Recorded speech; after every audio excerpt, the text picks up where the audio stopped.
This is a test to test if the test is testing enough to test the test to work the test. Testing. Testing.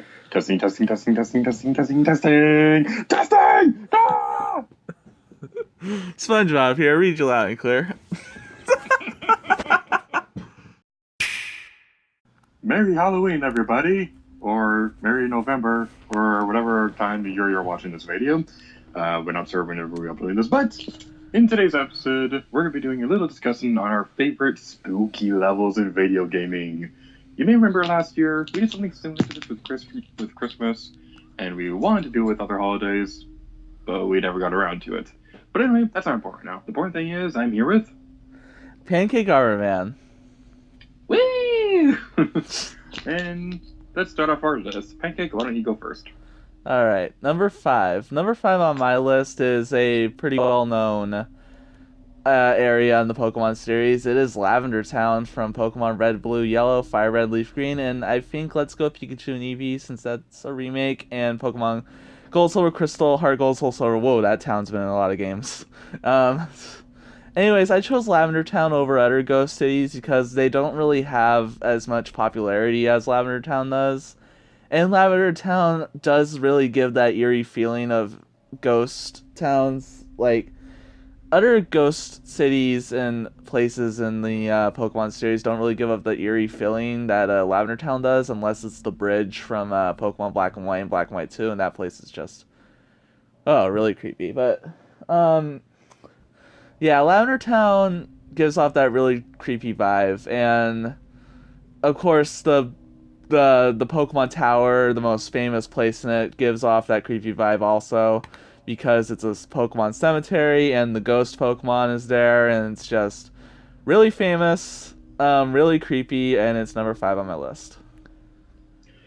Alright, so I haven't made it to Lavender Town yet in Pokemon. Actually, now that I think about it, the only spooky area I've ever seen in a Pokemon game was like the very opening of Exeggutor Darkness. Oh god, that was that was a pretty creepy opening. Mm-hmm. Alright, so I don't really have much to say about that one, so I'll move on. My number 5 is a Treacherous Mansion from Luigi's Mansion Dark Moon. This is kind of a spoiler talk, but this is the final mansion in Dark Moon, and it kind of incorporates all the ideas of the previous one into this massive building, and I just really like it. It's my personal favorite area in the game, which is saying a lot because Luigi's Mansion Dark Moon is pretty awesome. I like the Treacherous Mansion, but we'll go into more of that later. Hint, hint. Sorry, I had to turn down your audio a little bit. It was getting a little loud. Alright, well... I'll just be louder. Treacherous Mansion, I'll talk about that a little bit more. But yeah, Dark Moon is a really good game. I'm actually surprised because a lot of people are coming out now saying they didn't really like it. But, whatever. They could just eat corn. I think a lot of people didn't really like Dark Moon at first when it came out, and all those feelings are being more openly expressed because Luigi's Mansion 3 is coming out, and I guess a lot of people don't want that game to be like Dark Moon. I'm fine either way. They can make it like Dark Moon or the original, or they can do their own thing. But I still like Dark Moon. Yeah, it's my favorite 3DS game. And I think I've expressed that enough in every video I've been in on the game channel or on your channel, so... But anyways, my number 4 is Spiderweb Island from Shantae and the Pirate's Curse. Spiderweb Island, if I remember right, is the 3rd or 2nd island in the game. And it's a zombie island, basically, and it just has all the aesthetics of a Halloween level. There are ghost enemies, skeleton enemies, and the zombies are there, and it's just really cool. And also the dungeon in that game, in that area, is actually pretty challenging, really fun.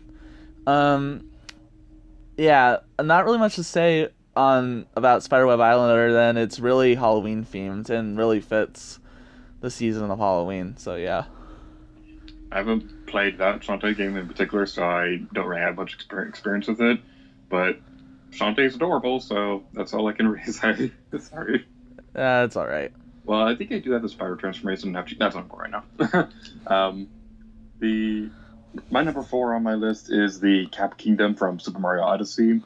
This kind of isn't a spooky level, but I consider it because um, it kind of has like a dark atmosphere when you enter it the first time, with the town kind of destroyed and the Nightmare Before Christmas esque landscape of the opening area. So I consider it the spooky world of Mario Odyssey, and it's one of my more personal favorites. Like the music there is incredible. I love the Cap Kingdom, and it's also one of the easiest levels to grind up on coins when you're playing Luigi's Balloon World. So that's a plus. Um, well, for Cap Kingdom, when you think about it, the cap people are kind of like ghosts, so it really kind of does fit. Um, and there is kind of an atmosphere there that does kind of fit, but it's not really a spooky level like you said. But it is a really good level with a lot of easy moons and all that sort of stuff. Really well made. But anyways, moving on. Number 3 on my list, Shiverburn Galaxy from Super Mario Galaxy 2. Now, the only reason Shiverburn Galaxy is on my list is because of the Hell Valley Sky Trees. That is really the only reason Shiverburn Galaxy is on my list. They were an unused theme background for a mission called Beyond Hell Valley, which was apparently the beta name of Shiverburn Galaxy, and they really do look spooky. The sky trees, and the fact that they're just always in the background at a fixed distance from Mario, it's just like and even without knowing that they're there, you do get the feeling that you're being watched. It's just a really eerie feeling that you get while you're in that galaxy, and you don't really get it anywhere else. And plus, Shiverburn Galaxy has some pretty good music too, I should say. So I guess that's another reason why it's on this list, even though the music isn't really that spooky. It is pretty good. So yeah, that's my number 3. All right, so fun story. Um, Way back in the olden days when I did my Let's Play of this game, I was like convinced that they were just like regular trees and they weren't really anything special. This was before I saw a video describing more in detail what they actually were, and needless to say, I felt kind of silly because I already have this video up on the internet that says something completely stupid. um, but yeah, what's really neat is that name Hell Valley, it makes sense with the level because if you look at the background, the galaxy is in like a giant valley, and if you look downwards, you can see a large river of lava, so the name does make sense. But yeah, it's just really interesting. And the really creepy thing is, even if you hack the game, you still can't reach them because they're programmed to be a set distance away from Mario. Yeah. All right. My number 3 does not fit in at all with the Halloween theme. I'm just going to say it anyway because I have a lot to say about the subject. I'm going to try to keep this brief because Peggy Garment doesn't particularly care that much about this game. The level is the Illusory Sakuya from Tokyo Mirage Sessions. I'm really hoping I'm pronouncing that correctly because I've never actually had to say it out loud. The way the dungeons work in this game is they're based off a different form of media. The first one is based off fashion, and this one is based off modeling. And the really creepy thing about it is if the camera takes a picture of you, you warp back to the beginning, so you have like a bit of a stealth area you have to go through. And you also see these pictures of possessed models flying everywhere.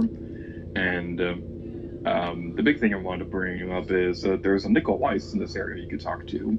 And Nickel Weiss is a reference to a certain clown character I won't mention here. Beep beep, Richie.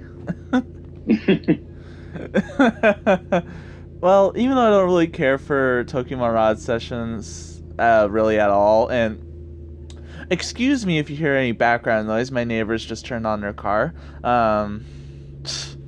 They're jerks. Even though I don't really care about Tokyo Mirage Sessions, any reference to the one and only Great Killer Clown is really good.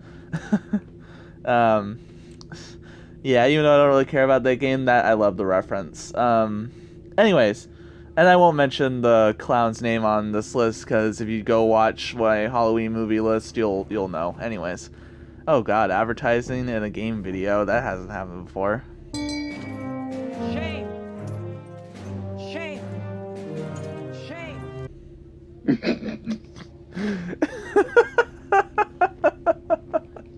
We're sellouts on this channel. I love selling out. Anyways, number 2 on my list is the Treacherous Mansion from Luigi's Mansion Dark Moon.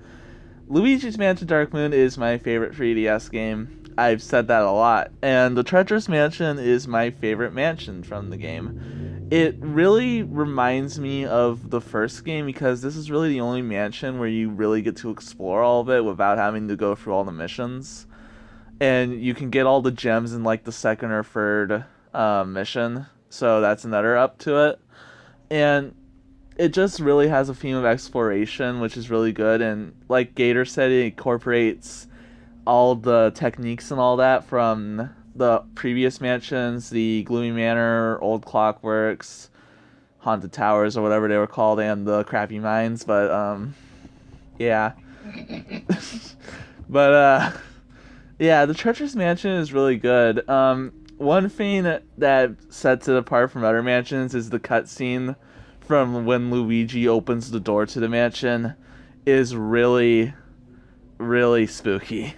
When you know, the cutscene when Luigi opens the door, it's all dark, and then he sees, well, you're just gonna have to play the game to know what he sees. So yeah, that's why it's number 2 on my list. He sees the Great Mighty Pooh, right? Me, me, me, me, me. Yeah, we both had Treacherous Mansion on our list, and now that we're recording this, I kind of wish I changed mine, but no, whatever. We both have it on our list because Treacherous Mansion is awesome. Yeah. Well, one thing I wanted to say about this real quick before we move on is a detail I find really funny is that if you play the special mission after you beat the game in Treacherous Mansion, then EGAD says, okay, well, we shouldn't spoil that. He just suspects something happened throughout the story, and when you see it, you're like, no, EGAD, just no. Yeah, it makes you wonder if they thought about that when they were writing the script for the game. If they thought about that, they're just like, who cares? No one's gonna notice it. Yeah, it's like they tried so hard throughout the entire game to hide the fact that Pepsi Man was the one who got the Infinity Stones. Alright. The next one on my list is probably the scariest one out of all the ones on my list. This is and I'm kind of cheating with this one because it's multiple levels, but this one is the London section of Tomb Raider 3. This is widely regarded the hardest part of the game, which is also considered the hardest of the PlayStation Tomb Raider games. For those of you out there who don't know, the story of this one is that a meteorite crashed into the Earth a million years ago or whatever, and the shards are home. And there are shards all over the world that Laura has to find. The really thing is you can get these in any order that you want, so you can go to London pretty much near the beginning of the game after you beat the first couple levels. But this one is one you want to save for last because, oh my god, it is so freaking challenging. And not just that, but the mutated enemies that you see there, like without going into too many spoilers, it's revealed that one of the villains of the story had been mutating people with the meteorite shard. And seeing those for the first time it honestly gives me goosebumps every time I think about it. I've never played a Tomb Raider game. Well, I was gonna at one point. For shame, good sir. For shame. I was gonna play a Tomb Raider game at one point. I rented from my library, but it just wouldn't play in my Xbox at all. Like, it would just give the error message when it loaded, and like there was nothing wrong with the disc at all. It just wouldn't play. So I really can't say much about Tomb Raider. I do have a Tomb Raider game for PC on this collection of old PC discs that I have, and I also have a demo for a disc for a Tomb Raider game, along with the demo disc for Final Fantasy VII. But maybe when I get a disc player, I'll try it out. But I don't know if it will run on my computer because it is pretty old. I actually don't remember which Tomb Raider game it is, but it has a pretty funny picture on it. I just find it funny. I don't know why, but yeah. I'm sorry for not playing Tomb Raider. I think the I think the original games are available on Steam if you ever want to get them. Oh, They're cool. fairly inexpensive. Cool. But I'd rather, I think I'm gonna wait until like I either build or just buy a gaming PC because I don't really want to use my, PC that I have for video games. But that's just my opinion or how I feel. Um, Anyways, number one on my list is Ica Village, Animal Crossing New Leaf. In Animal Crossing New Leaf, it gave players the functionality to the feature or whatever to build a dream suite. In order to build a dream suite, you have to connect online once and then wait a certain number of days to get the option. Isabel will be sleeping in the office, and then she'll tell you about the dream suite and all that sort of stuff. The Dream Suite allowed players to basically share their towns with the whole world. And one thing a lot of players did was they made these things that I'll call story towns. And they're towns that tell a story that can range from cool, cute stories to creepy, scary stories. And Ica Village is the most famous out of all of them. Because a lot of people have their own interpretations of what the Ica Village story is supposed to be. And Ica Village just gives off this creepy vibe, and I've actually visited that town a lot, trying to piece together my own story. But it just has so much really going on in it that it is hard to piece together a story from just a couple visits. And it's a really well done village, and I really like it. The creator of Ica Village really put a lot of effort into it, and I really like it. Originally, this was going to be 2 villages. But the thing is that I can't pronounce the name of the other village that I found because it's in Japanese. And, well, Ica Village is also in Japanese, but it's really well known, so you're going to find the English name.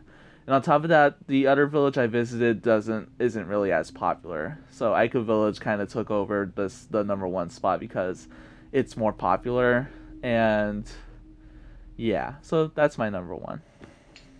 I can't say much about Ico Village because my only experience with it is watching Chuck Conroy's Let's Play.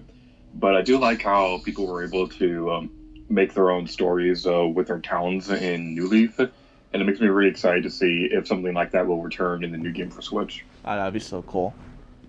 And my final one is October in Animal Crossing. Now, you could probably say this applies for all of them, but I'm particularly talking about Animal Crossing Amiibo Festival. And I know a lot of people are probably going to be barging down my door with pitchforks and turnips in hand for mentioning that game. But hear me out. The way that the board works in Amiibo Festival is you go across the board trying to get happy points, and the player with the most happy points wins at the end of the game. But October, that board did something a little bit different because there was candy hidden across the board as well. And if everybody worked together to get all the candy, then everybody would get a huge boost in happy points. So this was like a very nice change in pace with the other ones because you're working against each other in the other boards, but with this one, because there's only 30 turns altogether, then you kind of have to work together to get all the candy. And I just thought that the October board had a nice level of strategy that you don't see in a whole lot of games like this. I really can't say much about Amiibo Festival because I haven't played it. I do want to play Amiibo Festival. I do want to try out every Animal Crossing game that there is. But I just don't really have the money to get Amiibo Festival, and I don't really have enough Amiibos to really Animal Crossing Amiibos to really play it. But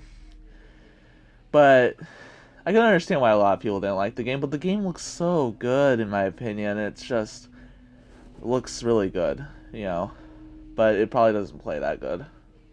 Yeah, it'd be like a million times better if it was on the Switch because everybody would have their own Amiibo scanner on their Joy-Cons. Yeah. It's a little tedious passing the gamepad around. And before we move on, I have one thing I'd like to say about the Amiibo Festival around the topic. Fun story. Last year I was planning a Let's Play of this game, and what made me decide against it was that nobody around me was interested enough in playing the game long enough to record all the footage I needed, and I didn't really feel like playing the game myself. And during the 12 Days of Gaming voting thingy, literally nobody voted for Amiibo Festival, so yeah, it's pretty obvious that nobody's going to want to watch any videos I ever make for that game. I mean, I would have voted for it if Color Splash wasn't on it, but I like Color Splash, so Yep. I've only ever rented it. All right, so do we have any honorable mentions before we wrap it up here? I don't. Do you? Threed and Rosemary's Mansion from Earthbound and Earthbound Beginnings. Okay. Well, I guess that's it. All right, so thank you all so much for watching this discussion for whatever we're going to end up calling this video. I'm going to give it to you, and he is Pancake Armor Man Peace. of Pizza. Yes.